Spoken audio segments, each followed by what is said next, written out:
કેમ છો મિત્રો? તો આવી ગયા છે આજે ફરી એક નવી રેસીપી લઈને, જે છે ચણાનું શાક. હર ગુજરાતીઓના ઘરમાં આ કઠોળનું શાક તો બનતું જ હોય છે અને બધાને ખૂબ ભાવતું પણ હોય છે. આને બનાવવા માટે આપણને પહેલાં એક પેનમાં જોશે 3 થી 4 ચમચી જેટલું તેલ. તેલ આમાં આપણે થોડું વધારે લેવાનું છે અને સાથે એમાં આપણે તેલ ગરમ થઈ જાય એટલે 5 ચમચી જેટલી હિંગ ઉમેરવાની છે. ચણા મેં 1 થી 1.5 કપ લીધા છે, જેને મેં રાત્રે પલાળી દીધા. પલાળતી વખતે મેં ગરમ પાણીનો ઉપયોગ કર્યો છે અને જ્યારે સવારે ચણા પલળી ગયા પછી આપણે ચણા બાફતી વખતે એમાં 5 ચમચી જેટલા સાજીના ફૂલ સાથે સ્વાદ પ્રમાણે મીઠું અને 1 ચમચી જેટલું તેલ એડ કરીને ચણાને બાફી લેવાના છે. સાજીના ફૂલ વધારે ના પડે એનું ખાસ ધ્યાન રાખવાનું છે. તો હવે આપણે આમાં ચણા એડ કરી દઈએ.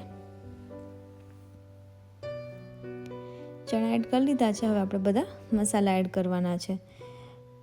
ચણા થોડા તીખા જ ભાવે છે એટલે આપણે અહીંયા 1 થી 1.5 ચમચી જેટલું લાલ મરચું પાવડર એડ કરવાનો છે.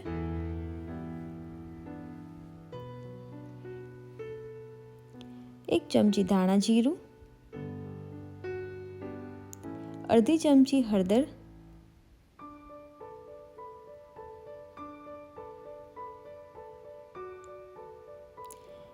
પાંચ ચમચી મીઠું.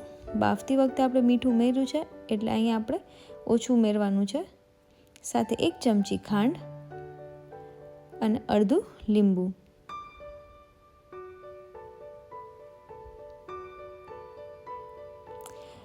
ચણા થોડા ડ્રાય ભાવે છે એટલે આપણે અહીંયા 5 ચમચી જેટલો ચણાનો લોટ ઉમેરવાનો છે અને સાથે 1 ચમચી પૌવાનો ભૂકો. હવે એને સરખી રીતે એકદમ મિક્સ કરી લેવાનું છે. હવે સમય થઈ ગયો છે આજની કુકિંગ ટિપનો. દરેકના ઘરમાં વીકમાં 2 થી 3 વખત પરોઠા બનતા જ હોય છે.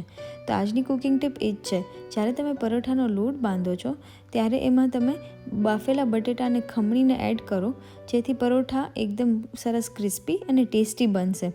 અને જ્યારે પરોઠા શેકતા હોય છે ત્યારે એમાં તેલ અને ઘીની બદલે એમાં બટરથી પરોઠું શેકો, જેથી પરોઠા ખૂબ જ સ્વાદિષ્ટ બનશે.